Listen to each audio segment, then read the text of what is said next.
Jai Hind friends, welcome to Step 4 Special. Today in this video we will discuss DED IDMR paper 8 Unit 4.4 Management of ADHD Child कि किस प्रकार से इसका प्रबंधन किया जा सकता है।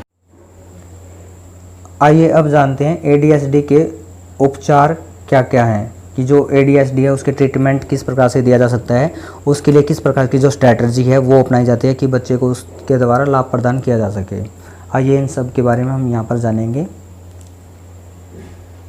स्थिति की गंभीरता के आधार पर ADHD से पीड़ित बच्चे निम्न विशेषज्ञों में से किसी से सलाह ले सकते हैं। अब यहाँ पर जो बताया गया है कि जो भी ADHD से प्रभावित बच्चा है उससे संबंधित कुछ भी उसकी जो समस्या होती है वह कुछ जो स्पेशलिस्ट होते हैं उनसे सलाह ले सकता है। आइए उनके बारे में जानते हैं स्पेशलिस्ट के बारे में। जो फर्स्ट दिया गया इसमें क्लिनिकल साइकोलॉजिस्ट, मनोवैज्ञानिक। आइए इसके बारे में जानते हैं।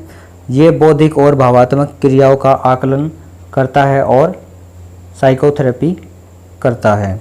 अब यहाँ पर बताया कि जो क्लिनिकल साइकोलॉजिस्ट होता है यह बच्चे की जो बौद्धिक और जो भावात्मक क्रियाएं होती हैं, एक्टिविटी होती हैं, उसके लिए प्लान तैयार करता है और बच्चे को जो साइकोथेरेपी है वो प्रदान करता है, जिससे बच्चे के जो बिहेवियर से संबंधित जो भी इशू होते हैं उनको कम करने में सहायता मिलती है। इस प्रकार की जो समस्या होती है उसमें जो क्लिनिकल साइकोलॉजिस्ट होता है इसका बहुत बड़ा जो रोल होता है, जो कि बच्चे के पुनर्वास में उसके उपचार में योगदान देता है।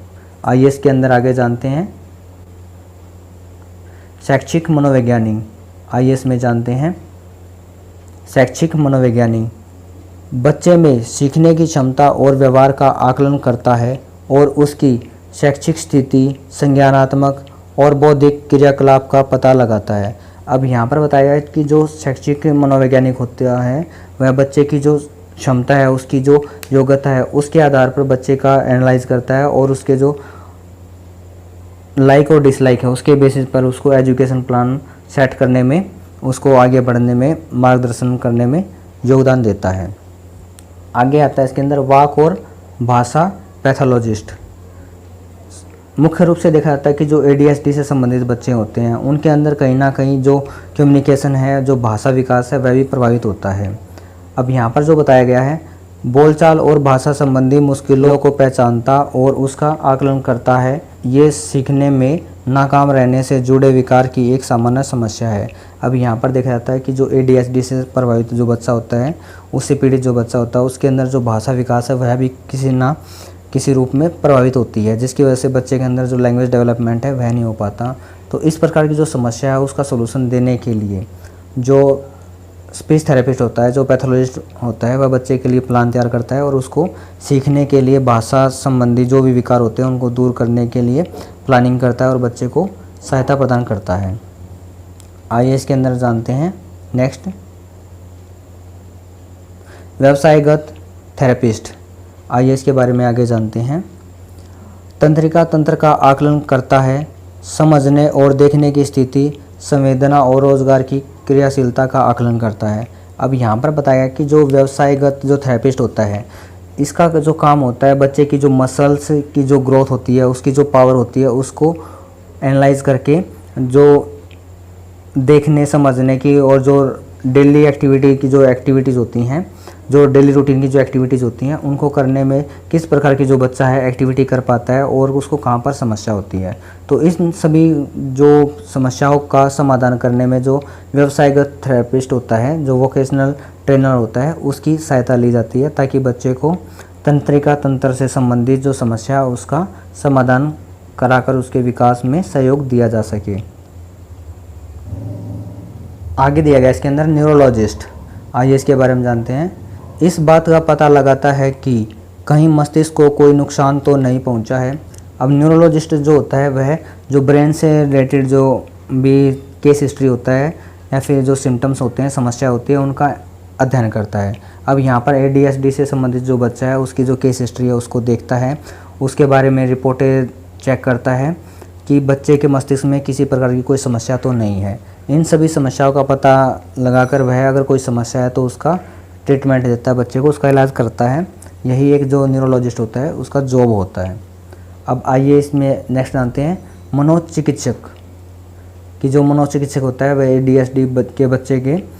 ADHD से संबंधित बच्चे के उपचार में किस प्रकार से योगदान निभाता है। आइए इसके बारे में जानते हैं। व्यवहार से जुड़ी और भावात्मक समस्याओं की पहचान करता है और उसका इलाज करता है, इसके लिए दवाइयाँ भी देता है। अब यहाँ पर बताया गया कि जो मनोचिकित्सक होता है, एक तो जो साइकोलॉजिस्ट होता है,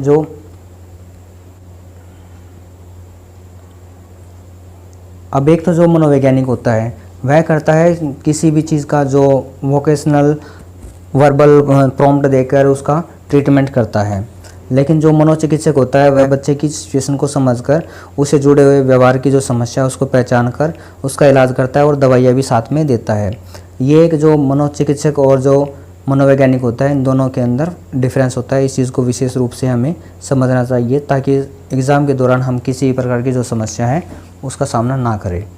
अब यहाँ पर जो मनोचिकित्सक होता है इसको हमने समझ लिया कि यह बच्चे की जो व्यवहार और भावात्मक जो समस्या है उसका समाधान का जो मार्ग है वो वह डिसाइड करता है और बच्चे को मेडिसिन के द्वारा भी सहयोग प्रदान करता है। बाल रोग विशेषज्ञ नवजात शिशुओं, बच्चों, किशोरों को चिकित्सा सेवा प्रदान करता है, बच्चों के समस्त विकारों और वृद्धि में प्रशिक्षित। अब यहाँ पर बताया कि जो बाल रोग विशेषज्ञ होता है वह चाइल्ड स्पेशलिस्ट होता है। वह बच्चे की हर एक प्रकार की जो समस्या होती है चिकित्सा सुविधा प्रदान करता है, जिसमें बच्चे का जो समस्त विकास होता है उससे संबंधित जो भी फैक्टर्स होते हैं उनका रिसर्च करके, उनका अध्ययन करके, उनका टेस्ट करके बच्चे को सुविधा और सहयोग प्रदान करता है, कार्य होता है। अब इसमें आगे जानते हैं विशेष शिक्षक। ऐसे बच्चे जिन्हें सीखने की विशेष ज़रूरत होती है, जो संवेदिक, बौद्धिक, मनोवैज्ञानिक या सामाजिक सांस्कृतिक कमियों से पैदा होते हैं, उन बच्चों को मुख्य धारा के शिक्षण तंत्र के साथ सामंजस्य बैठाने में अक्सर कठिनाई होती है। अब यहाँ पर बताया कि जो बच्चे सीखने में विशेष प्रकार की जो ज़रूरतें होती हैं उनको चाहते हैं और उनके अंदर जो संवेदिक, जो बौद्धिक विकास होता है वह अच्छे से नहीं हो पाता है, और इन बच्चों के अंदर जो शिक्षा तंत्र है, जो शिक्षा की मुख्य धारा है उसके साथ सामंजस्य या तालमेल बैठाने में कठिनाई होती है। इस प्रकार की जो अनेक समस्याएं बच्चों के सामने आती हैं। अब इसमें आगे दिया गया विशेष शिक्षा का ध्यान विशेष वैकल्पिक अध्यापन संसाधनों के इस्तेमाल पर रहता है। अब यहाँ पर बताया कि विशेष शिक्षा का मुख्य जो उद्देश्य होता है बच्चों के लिए विशेष प्रकार के जो वैकल्पिक जो अध्यापन, जो TLM, जो टीचिंग लर्निंग मटेरियल होते हैं उनकी तैयारी करना होता है, उनका इस्तेमाल करना होता है, ताकि बच्चे को अधिक से अधिक जो है मल्टी सेंसरी प्रॉम्प्ट मिल सके और बच्चा उसको आसानी से सीख सके। सीखने के औजार, निर्देशन सामग्री, ऑडियो विजुअल यानी दृश्य श्रवण सामग्री तकनीक। अब यहाँ पर बच्चे के लिए जो TLM है वह मल्टी सेंसरी के अकॉर्डिंग यूज़ किए जाते हैं, जो कि बच्चे को बहुत ही अच्छे से शिक्षा में सहयोग प्रदान करते हैं। क्योंकि पारंपरिक शैक्षिक प्रोग्राम या प्रविधियाँ ADHD वाले बच्चों को सीखने के लिए कारगर नहीं भी हो सकती, विशेष शिक्षक इस क्षेत्र में प्रशिक्षित होते हैं और वे ऐसे विशेष शिक्षा कार्यक्रम मुहैया करा पाते हैं। अब यहाँ पर बताया कि जो विशेष शिक्षक होते हैं, थेरेपिस्ट होते हैं, यह बच्चे की समस्या को समझकर उसकी आवश्यकता के अनुसार जो भी कार्य और जो स्टेप होते हैं वह लेते हैं और बच्चे को एजुकेशन देने में सहायता प्रदान करते हैं। जबकि जो सामान्य टीचर होते हैं, जो सामान्य स्कूल होते हैं, वहाँ पर ADHD से प्रभावित बच्चों के लिए किसी प्रकार की कोई एक्टिविटी नहीं करवाई जाती, जहाँ पर इन बच्चों का जो शैक्षिक विकास होता है वह संभव नहीं हो पाता। इसलिए जो विशेष शिक्षा होती है बच्चों के पुनर्वास और उनके उपचार के लिए बहुत ही इम्पोर्टेंट और ज़रूरी होती है, जो कि ADHD वाले जो बच्चे होते हैं उनके लिए फर्स्ट प्रायोरिटी में रखनी चाहिए। नेक्स्ट दिया गया इसके अंदर फार्माकोथेरेपी, वो थेरेपी जिसके विकार के इलाज के लिए फार्मास्यूटिकल दवाई इस्तेमाल की जाती है। अब यहाँ पर जो बताया गया है कि इस प्रकार की जो थेरेपी होती है जिसके अंदर जो विशेष प्रकार की जो दवाइयाँ हैं वह प्रयोग की जाती हैं, ताकि बच्चे को सावधानीपूर्वक इलाज के साथ साथ जो उसका उपचार है वो किया जा सके। ये सब के सब जो थेरेपिस्ट होती हैं ये बच्चे के लिए अनेकों प्रकार की जो दवाइयाँ हैं उनको लागू करके, इस्तेमाल करके बच्चे का उपचार करने में विश्वास रखती हैं। नेक्स्ट दिया गया इसके अंदर साइकोथेरेपी। आइए इसके अंदर जानते हैं साइकोथेरेपिस्ट बच्चे में स्वास्थ्यवर्धक और ज़्यादा असरदार आदतें विकसित करने के लिए वैज्ञानिक प्रविधियों का इस्तेमाल करता है। थेरेपिस्ट बच्चे के नकारात्मक व्यवहार पैटर्न को समझने के लिए उसके साथ समय बिताता है और उन पैटर्नों को सकारात्मक और दृढ़ व्यवहार में डालने की कोशिश करता है, यानी बच्चे का व्यवहार बदलने में मदद करता है। अभी यहाँ पर बताया कि जो साइकोथेरेपिस्ट होता है वह बच्चे के बिहेवियर मैनेजमेंट में काम करता है कि बच्चे का जो भी नेगेटिव बिहेवियर है वह उसको समझता है ठीक से और वह किस प्रकार से उस व्यवहार को करता है और उसको हटाने के लिए जो सकारात्मक जो पॉजिटिव रेनफोर्समेंट है वह देता है और बच्चे के लिए जो व्यवहार परिमार्जन है बिहेवियर मैनेजमेंट है उसके लिए प्लान सेट करता है। ये जो साइकोथेरेपिस्ट होता है उसका कार्य होता है। ADHD से संबंधित बच्चे के लिए इस प्रकार से यह हेल्प करता है। आइए इसमें नेक्स्ट जानते हैं संज्ञानात्मक व्यवहार therapy, cognitive behaviour therapy CBT। आइए इसके बारे में जानते हैं। इस प्रकार की थेरेपी बच्चे के व्यवहार से निपटने के लिए माता पिता और शिक्षक को रणनीति सिखाने में मदद करती है। अब यहाँ पर बताया कि जो इस प्रकार की जो थेरेपी होती है यह माता पिता और जो शिक्षक होता है वह बच्चे के किस प्रकार के व्यवहार में किस प्रकार की एक्टिविटी करता है और उसको किस प्रकार से हेल्प की जा सकती है, इन सब चीज़ों को सिखाने में हेल्प करता है। आगे दिया गया इसमें स्वीकार्य व्यवहार के लिए बच्चे को पुरस्कृत करना, कि अगर बच्चा कोई अच्छा व्यवहार करता है, कार्य करता है तो उसके लिए बच्चों को इनाम वगैरह दिया जाना चाहिए। हर गतिविधि की टाइमिंग रखना और रूटीन या रोज़मर्रा के कार्यों का एक शेड्यूल बनाकर इन सब चीज़ों से बच्चे को विकार से निपटने में काफ़ी हद तक मदद मिलती है। अब यहाँ पर जो बताया गया कि बच्चे का जो भी एक्टिविटी होती है, जो भी उसकी डेली रूटीन की क्रिया है, उनका शेड्यूल बनाना चाहिए और उन सभी एक्टिविटी को बच्चे के साथ इस प्रकार से प्लान करना चाहिए कि काफ़ी हद तक जो बच्चा है उसको सेल्फ डिपेंडेंट होकर कर सके और बच्चा उन सभी चीज़ों के अंदर आत्मनिर्भर बन सके। इन सब के लिए जो माता पिता है उन सब की एक महत्वपूर्ण भूमिका होती है जो कि संज्ञानात्मक व्यवहार के द्वारा उनको समझाई जाती है। आइए इसमें आगे जानते हैं। नेक्स्ट पॉइंट दिया गया है इसके अंदर पारिवारिक थेरेपी या अभिभावक प्रशिक्षण। आइए इसके बारे में जानते हैं। ADHD से पीड़ित बच्चों का ध्यान रखते हुए माता पिता, संरक्षक, अभिभावक और भाई बहन की एक बड़े तनाव और चिंता में घिरे रहते हैं। इसलिए अभिभावक प्रशिक्षण यानी माता पिता के लिए ट्रेनिंग ADHD प्रबंधन का एक मुख्य पहलू है। माता पिता और अभिभावक को ऐसे वैकल्पिक तरीके और रणनीतियाँ सीखने और इस्तेमाल करने की ट्रेनिंग दी जाती है जो बच्चे के लिए विकार से निपटने में मददगार होती है। अब यहाँ पर बताया कि जो इस प्रकार की जो थेरेपी होती है अभिभावकों को विशेष रूप से मोटिवेट करने के लिए काम करती है कि किस प्रकार से जो बच्चा है उसको सहयोग करना है और उसके समस्याओं को निपटाने में उसकी हेल्प करनी है। ये सब की जो पारिवारिक थेरेपी है अभिभावक प्रशिक्षण होता है इसके अंतर्गत आते हैं।